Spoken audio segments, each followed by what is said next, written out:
It's Friday, March 28, 2025. One Trump nominee is scuffling. A black mass could be happening today at the Kansas state capitol. And it's Ask or Tell Me Anything next on the AM Update. Congratulations, one and all, for making it through yet another week. The Trump administration is leaving Representative Elise Stefanik in the House of Representatives just days before the Senate was finally ready to move on her nomination as UN ambassador. Stefanik has waited for months on her nomination due to the House GOP's tiny margin. The Florida special elections are on Tuesday, but the administration has gotten cold feet about its margin ahead of crucial votes. That's the first story in our Friday 5-pack. Las Vegas Metro Police say a search of Tesla firebombing suspect Paul Kim's social media shows him with potential communist and pro-Palestine affiliations. They say they have a DNA match and showed a video of him using a rifle to shoot out surveillance cameras before the attack. Kim has now been charged by the federal government and is in federal custody. He's charged federally with arson and an unregistered firearm. He faces 5 to 20 years in prison on the arson charge and up to 10 years on the gun charge if convicted. Looking at very serious prison time, but no charges on terrorism. There had been hints from Donald Trump and Pam Bondi, Attorney General, that these Tesla terrorists across the country could be facing federal terrorism charges. Over in the UK, you're considered a terrorist if you own a very particular type of sword. We begin with breaking news. The government has banned ninja swords 3 years after the death of 16-year-old Ronan Kanda. It will be illegal to possess, sell, make or import the weapon from the summer, with anyone caught with a ninja sword potentially facing 6 months in prison. The ban is part of measures known as Ronan's Law, which also requires retailers to report bulk or suspicious sales to police and an increase to jail sentences for selling weapons to children. That report courtesy of Sky News. Of course, we made fun of Idris Elba, the actor, a few weeks ago in that documentary talking about, just register the knives, register the samurai swords. Nobody needs to own one. Man, the UK is banning just all sorts of things. They're banning prayer now. Can't have a samurai sword. Can't pray. I mean, you have to have a license to do literally anything in that country.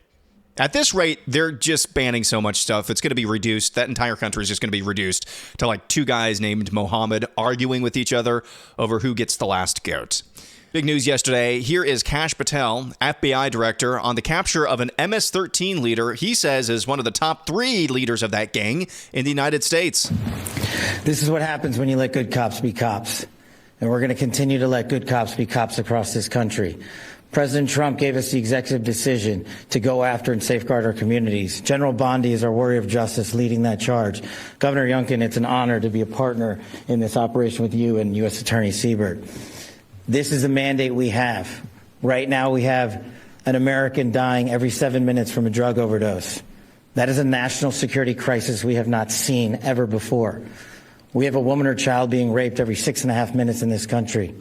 We have a homicide twice an hour. No part of that metric is a safe and secure America. But thanks to the brave leadership of this administration and the folks that you see here, we are returning our communities to safety. As you heard, we took down this morning a top leader of MS-13. FBI Director Kash Patel on the capture of that MS-13 leader. They did this in 3 months. They found one of the top leaders of that just violent and brutal gang in about 3 months. What was the Biden administration doing in 4 years? That's the question everyone is wondering. On the Jimmy Fallon Show, he interviewed Bill Gates this week on the proliferation of artificial intelligence. The era that we're just starting is that intelligence is rare. You know, a great doctor, a great teacher. And with AI, over the next decade, that will become free, commonplace. You know, great medical advice, great tutoring. And it's kind of profound because it solves all these specific problems, like we don't have enough doctors or mental health professionals, but it brings with it kind of so much change. What will jobs be like? Should we, just work like 2 or 3 days a week? So I love the way it'll drive innovation forward, but I think, it's a little bit unknown. Yeah. Will we be able to shape it? And so legitimately, people are like, wow, this is a bit scary. It's completely new territory. I mean, will we still need humans? Not for most things. We'll decide. Who's going to decide if we need humans? Who? I'm sure he was meaning we corporately are.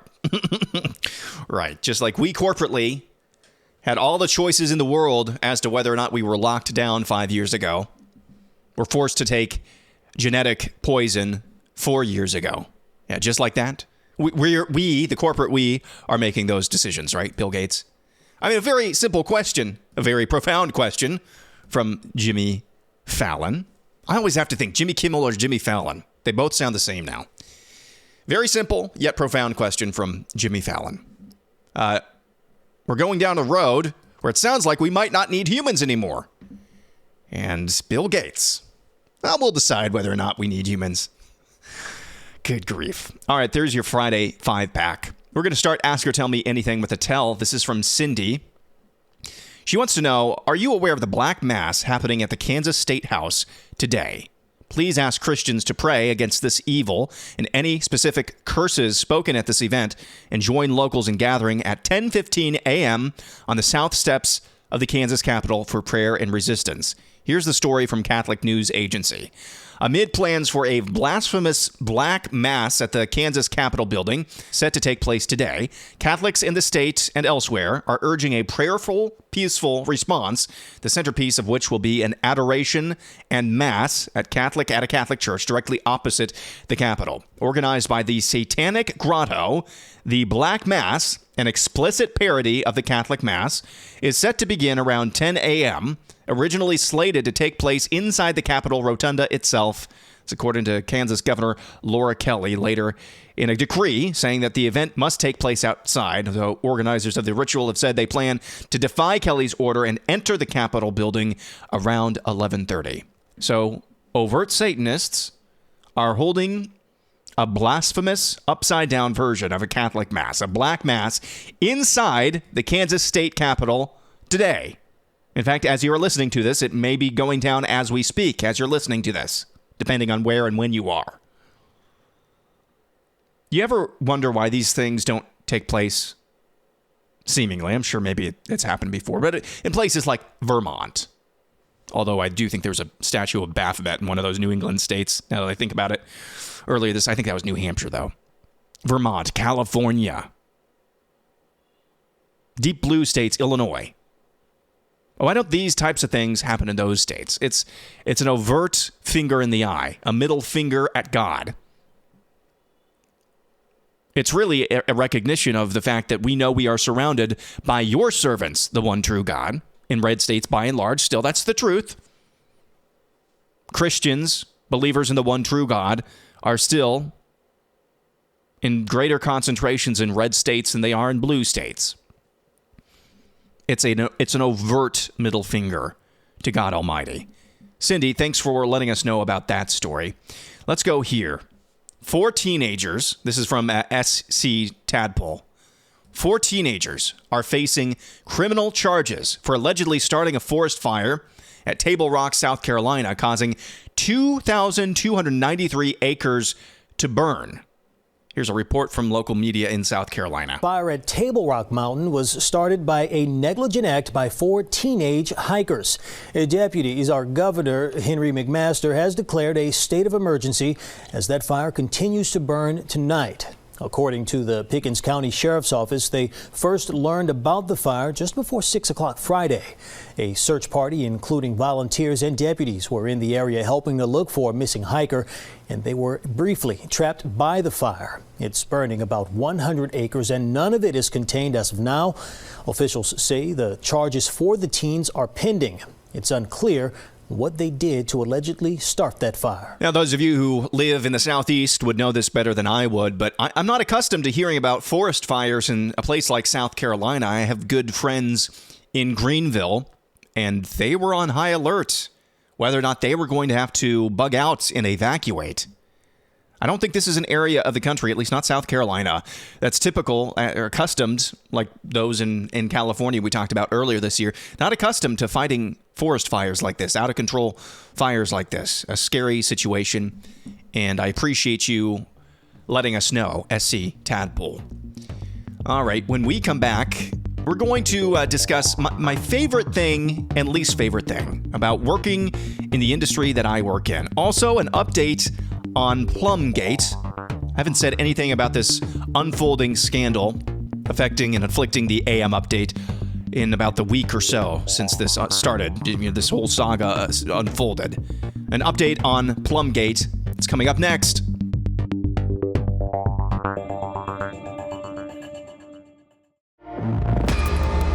Back for one final segment on the AM update this week. Some Call Me Tim asks, what was your favorite thing about the special episode broadcast last week? It was the development of the idea around it. That was the favorite. That was the favorite part of that, was just developing that idea. And I do think it is a good idea. If you knew what I knew, I do think this entire concept is a good idea. I don't want to talk too much about the specifics because I am planning on turning this into a 4-part series. Now, the reviews were mixed about the execution, but I think overall, people understood what I was going for. And I think you'll understand even more what I'm going for with the next episode, which I hope I can pull off. But it was the development of the concept, of this concept that, hey, there is a real problem. It's involving AI. And then the solution also happened to be very real and true, but also AI. Illustrating the dichotomy, the promise, and the potential pitfalls of artificial intelligence. That was basically an exercise in critical thinking and discernment, which most of you thankfully passed. All right, let's go now to this one. Carrie asks, which was more detrimental to the United States? The aftermath of 9/11, the furtherance of the surveillance state and 20 years in Iraq and Afghanistan, or the COVID hoax? It was the COVID hoax. I don't think that's up for debate. There were moments in really a little while of absolute patriotic unity that even I remember after 9/11. I was 8.5 years old when 9/11 went down. So we got together for a while as a country after that, and that was a good thing. But that unity, I believe, was turned against us by our leaders. You mentioned the furtherance of the surveillance, the two main things there. The lies about weapons of mass destruction. The absence of what mission accomplished looks like in Afghanistan, in Iraq. What was our actual mission there? Yeah, to find Osama bin Laden. Yeah, that's... Why didn't you just do that? Why did you try to build a nation over there? There was no clear mission and endpoint there. As you suggested, 20 years in Iraq and Afghanistan. And tons of just wasted blood and treasure. Most importantly, of course, the blood part. But the COVID hoax.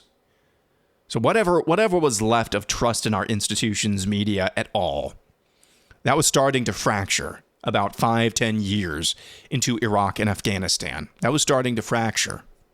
And then the COVID hoax completely shattered any trust that we had in our institutions.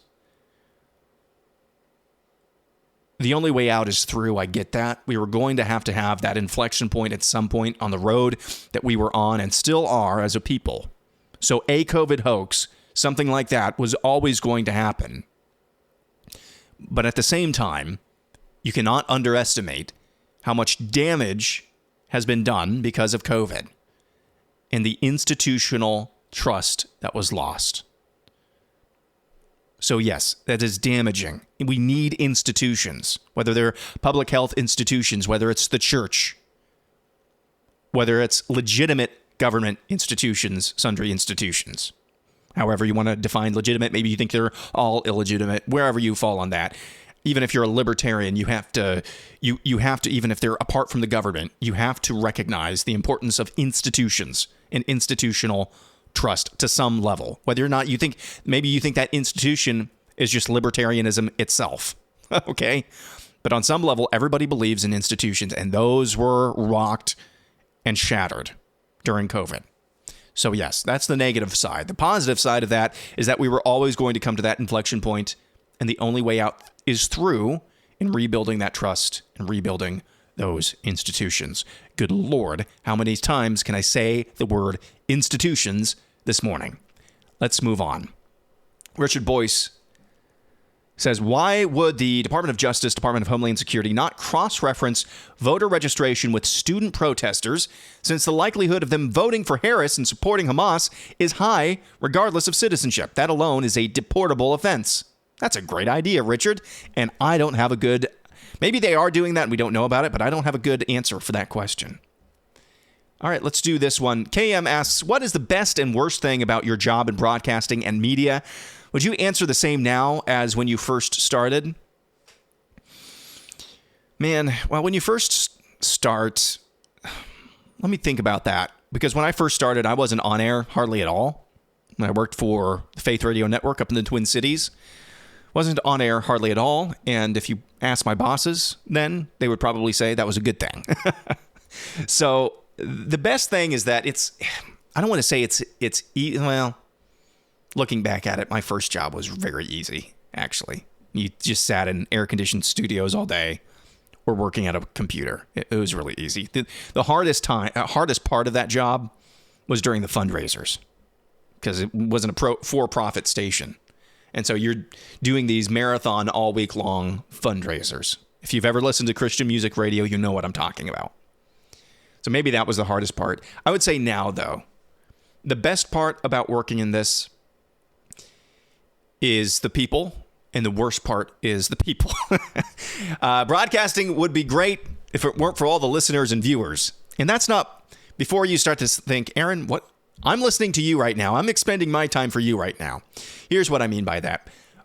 Especially my day job and really anything politically oriented, you're not really working in broadcasting. You're trying to broadcast, but you're not really working in broadcasting because it's political.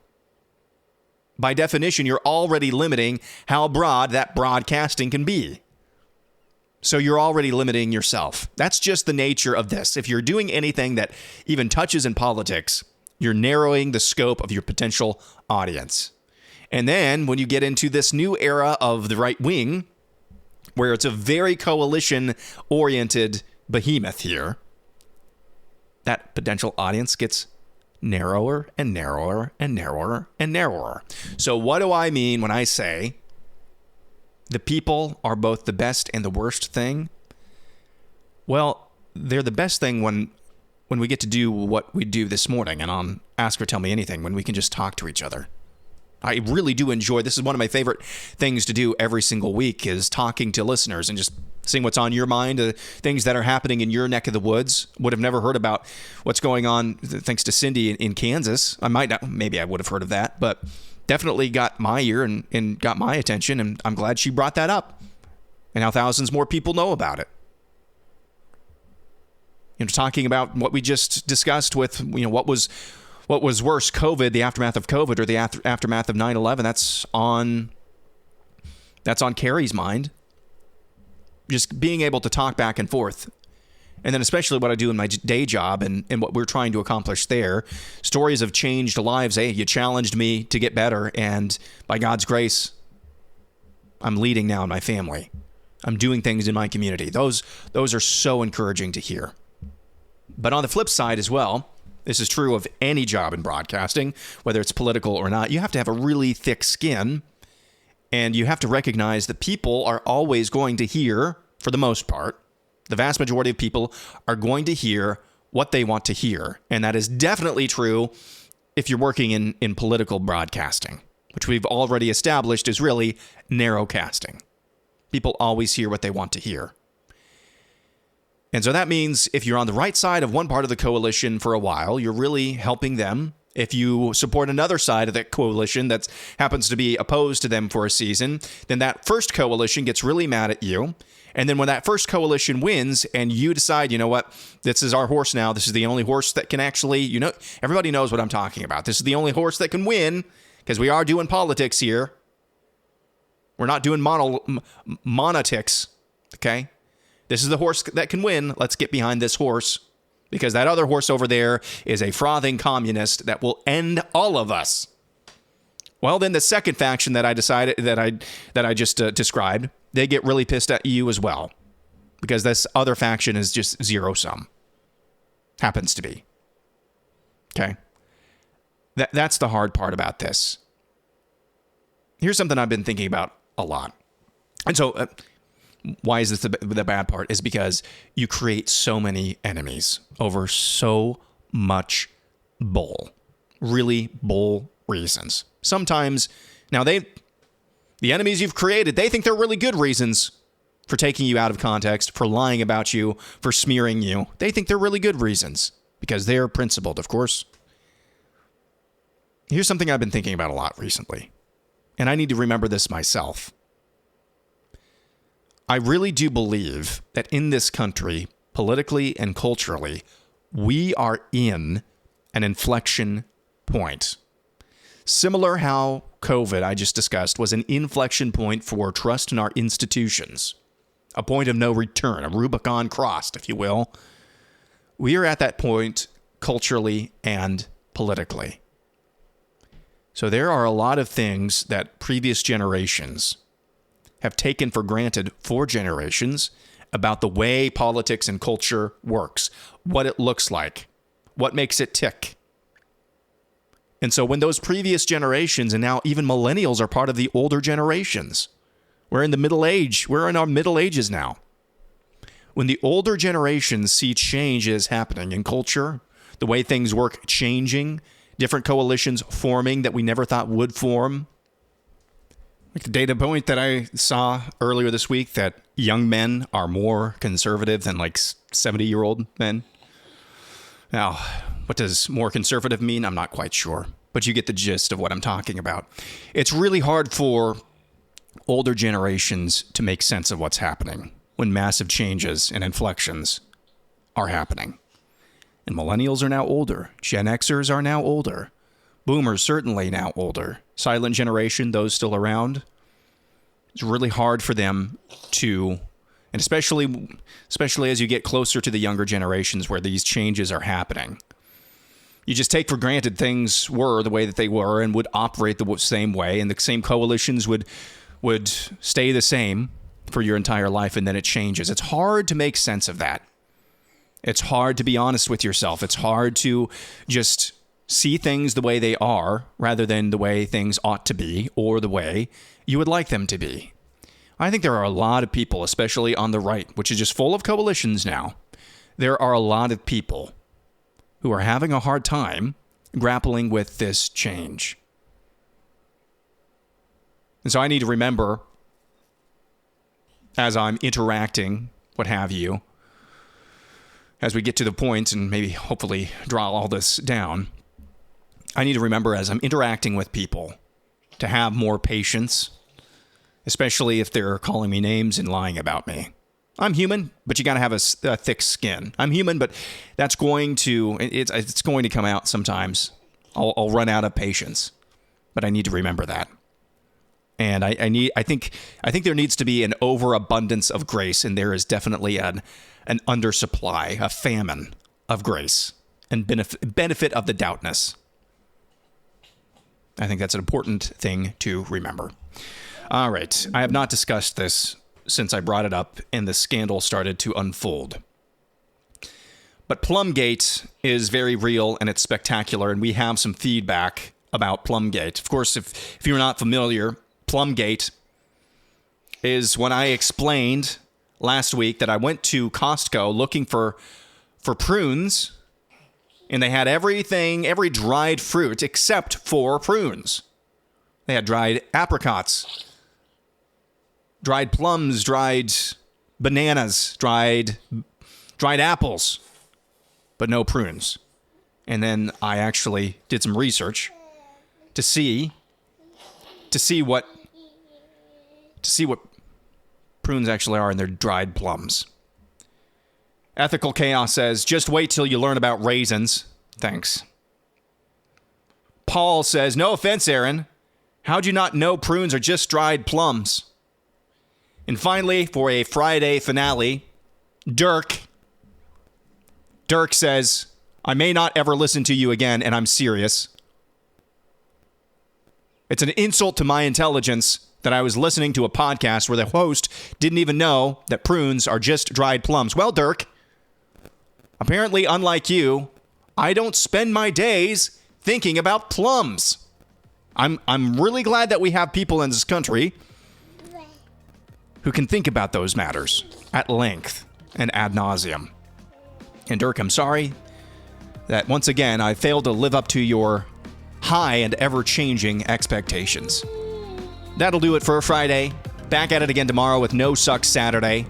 Back at it again, if you don't catch that, for everybody else on Monday. Hope you have a wonderful weekend.